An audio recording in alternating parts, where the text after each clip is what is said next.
네, 안녕하십니까. 예, 오늘 뭐 물권법 개강일인데 다들 분위기가 좋군요. 분위기가 밝네요. 자, 뭐 계속 현강에서는 민총이 끝나고 바로 이어서 나가는 상황이고요.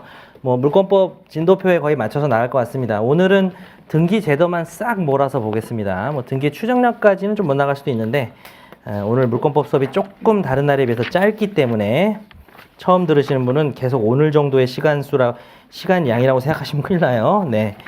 자, 그러면 우리는 등기제도를 보는데요. 자, 등기제도를 보기 위해서 어디를 보시느냐? 교과서. 자, 일단은 477페이지를 한번 펴봐요. 477. 477. 오늘 재밌어요. 등기 하나도 안 어렵습니다. 상당히 어려운 거 하나 정도 있긴 한데. 자, 477페이지고 22판은 513페이지예요. 거기 보면 2관이 그냥 두껍게 칠해볼까? 부동산 물권 변동이에요. 부동산 물건이 어떻게 변동하는가? 자, 물건은 부동산과 동산이 있습니다.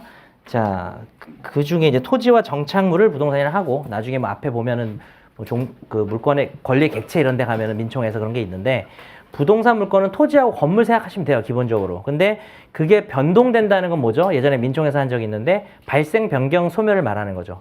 이것이 물건이 변동하려면 두 가지 방법이 있는데 1항에 어디를 두껍게 칠할까요? 법률행위를 두껍게 칠합니다. 법률행위로 가장 쉽게 소유권 생각해 봅시다. 소유권을 변동시키면 어떻게 돼요? 매매계약해서 내 물건 저쪽에 파는 거예요. 법률행위로 할 때는 부동산은 반드시 등기를 해야 효력이 있습니다. 186조 두껍게 칠하고요. 기본 조문이죠. 물권법에서. 그 다음에 얇게 칠합니다. 법률행위 물건의 득실 변경 등기하여야 효력.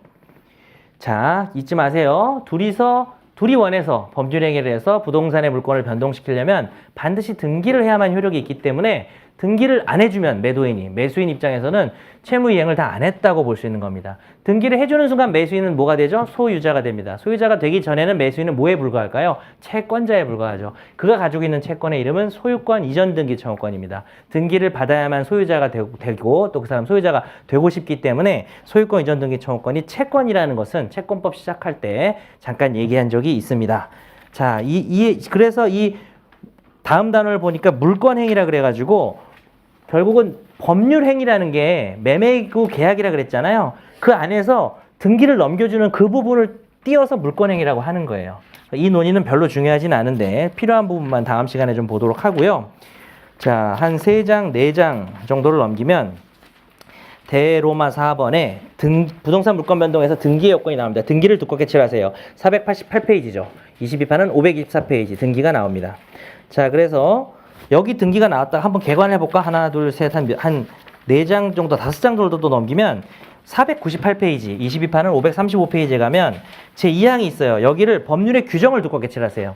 그러니까 부동산 물건을 변동시키는 방법은 사실 동산 물건도 마찬가지인데 법률 행위로 변경시키거나 법률의 규정 때문에 변경되거나 이런 거죠. 이건 법의 규정 때문에 자기들이 원해서 하는 게 아닌 경우가 많아요. 그래서 187조 두껍게 칠합니다.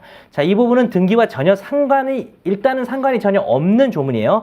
186, 187 순서대로 돼 있고요. 밑줄 칩니다. 얇게 상속 공용징수 판결 경매 기타 법률의 규정을 그냥 붙여서 밑줄 치면 되겠습니다. 상공판경이라는 4가지가 나와 있어요. 상속 공용징수 판결 경매. 그런데 이 경우에는 그 밑에 얇게 물건의 취득, 등기를 요하지 아니한다. 그러나 처분할 때는 등기해라 이겁니다. 처분이라는 건 뭐니까 쉽게 얘기하면 앞에 부분은 상속을 예를 들어 볼게요. 상속에 의한 물건의 취득은 등기를 요하지 않아요. 그냥 부모님이 돌아가 주시기만 하면 내게 되는 거예요. 자동으로. 그 다음에 경매.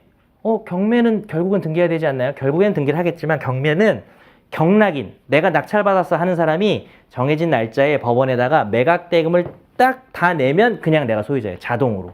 등기가 필요 없는 겁니다. 공영징수 이런 거 판결 이런 거는 그냥 그렇고. 근데 좀 차이점이 180쪽은 아까 물건의 변동이라 그러는데 여기 취득이라니까 마음에 걸리네. 그 밑에 괄호하고 변동이라고 쓰면 됩니다. 그냥 입법상의 오류예요. 변동이라고 하면 되는 거고요. 그러나 처분하려면 등기해라. 즉 아버지가 돌아가셔서 내가 아버지 부동산을 아무런 등기도 안 하고 내게 됐죠. 돌아가시는 날 바로 내 거예요. 근데 내가 혼자라면, 내가 독자라면. 근데 이걸 누군가한테 팔려면 내가 상속받았다고 해서 얘도 등기도 없이 취득하는 건 아니죠. 뻔한 규정이에요. 그냥 처분은 또 이게 뭐예요? 다시 말하면 법률행위지. 뻔한 규정입니다. 그래서 이 부분을 읽는데 다시 거기서 한 4장 넘기면 갑자기 503페이지에서 항이 바뀌면서 부동산 물권의 공시 방법으로서 대로마 1번을 두고 계시랍니다. 부동산 등기가 또 나와요. 즉 우리 교재는 다른 교과서도 마찬가지인데 등기가 양쪽에 나뉘어 있어요. 그 나뉜 이유나 나뉜 차이를 알 필요는 없어요. 오늘 이 두 군데를 공부할 겁니다. 앞으로 오시겠습니다.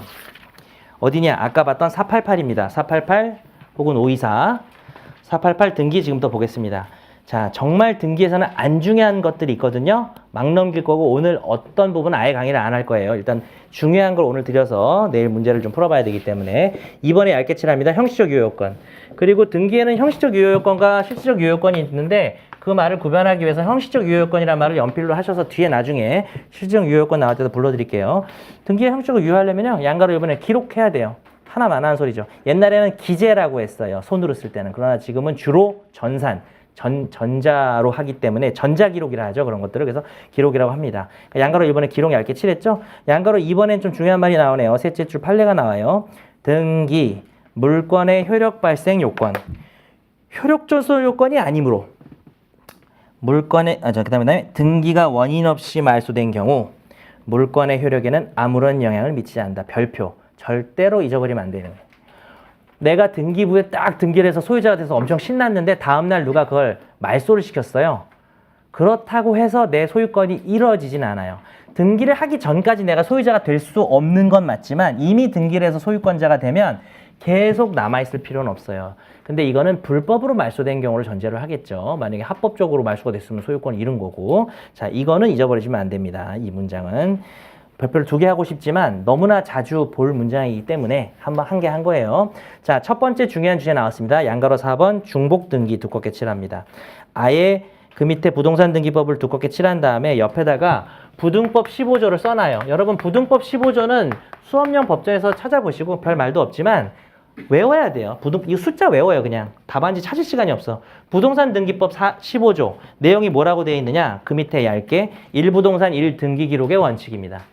옛날에는 1부동산 1용지주의라고 했어요. 종이 쓸 때는 등기부. 근데 저희 공부할 때만 해도 그랬어요. 근데 1부동산 1등기 기록. 10년 정도 전 얘기인데 이게 바뀌었고요. 그 이후에 동법 15조 두껍게 칠했어요. 또 한 번 두껍게 칠하고 동법 15조 옆에다가 조그만 별. 부동산 등기법 15조는 그냥 기억을 해야 돼요. 그냥 묻지도 말고 그냥 기억하시고 옆에 얇게 중복하여 보존 등기의 신청 오른쪽에 사건이 등기할 것이 아닌 때에 해당 그 밑에 신청을 각하 동법 29조 2항도 두껍게 칠하고 조그만 별 하나 하시고 설명해 드릴게요. 그냥 부동산이 하나당 뭐 이 토지가 강남구 청담동 10번지다. 등기 하나 있어야 되는 거지. 이 건물이 산 몇 다시 뭐 르미에르 5층이다 그러면 등기부가 하나만 있어야 돼요. 근데 이게 중복으로 신청이 돼요. 자, 제일 처음에 들어가는 등기가 보존 등기예요. 근데 보존 등기가 하나가 있는데 또 하나가 들어오면 누가 등기관이라는 사람이 신청을 각하해요. 집에 가라고 말하는 거죠. 그 조문은 29조 2호입니다. 가능하면 이 조문도 외울 수 있으면 좋겠습니다. 조문 부동산 등기법에서 외워야 될 조문이 한 3개, 4개밖에 없어요. 뒤로 넘어가겠습니다. 유의할 것은 다음 단락에서 유의할 것은 뒷부분에 기역 뒤에 두껍게 칠해요. 중복 등기, 동일한 부동산, 등기 용지가 따로 개설, 각 보존 등기 다 두껍게 칠했습니까? 중복 등기라는 게 뜻이 뭔지 잘 기억할 필요가 있어요. 하나의 부동산인데 등기 용지가 따로 개설됐다는 거예요. 이게 약간 옛날식 표현이지만 지금식으로 말하자면 전자기록이 2개 있는 거죠. 파일이 2개가 있는 겁니다. 그래서 사실은 지금은 이게 조금 의미가 조금 많이 퇴색했어요. 사실 완전 특이급이에요, 중복등기는. 근데 아직까지도 옛날에 이루어진 중복등기를 가지고 뭔가 이루어지는 일이 있기 때문에 중요도가 B급 이상은 된다고 봐야 돼요. 자, 이런 경우에 각 보존등기가 된 경우만 말합니다. 뭐라고요?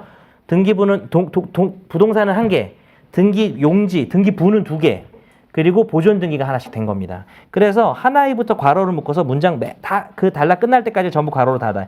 괄호가 거기 하나의 앞에서 시작해서 이 단락 완전히 끝날 때까지 괄호를 한 다음에 얇게 맺으실게요. 하나의 등기용지 그 밑에 해당하지 않는다.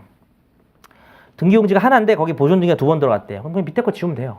그래서 그 밑에 후자 실체 권리관계에 부합하는지 관계없이 무효. 그냥 이건 문제로 시험이 나오지도 않고요. 니은번의 둘째 줄 그 중 하나가 표시에서 실제와 현격한 차이가 있는 경우. 이번에는 동일한 부동산에 대해서 등기부가 2개가 맞아. 근데 하나는 말도 안 돼. 예를 들어서 뭐 건물이 뭐 100제곱미터인데 뭐 10제곱미터 나서 너무 차이가 나잖아요. 그건 그냥 걔가 날아가야 되죠. 그런 경우는 등기로 볼 수가 없어요, 걔를. 그래서 중복등기의 문제 생기지 않아요. 여기 가로를 묶은 두 가지의 경우는 왼쪽에다 필기합니다. 중복등기의 문제 자체가 아닌 경우, 중복등기의 문제 자체가 아닌 경우 시험에 나오지는 않을 겁니다. 중복등기의 문제 자체가 아닌 경우.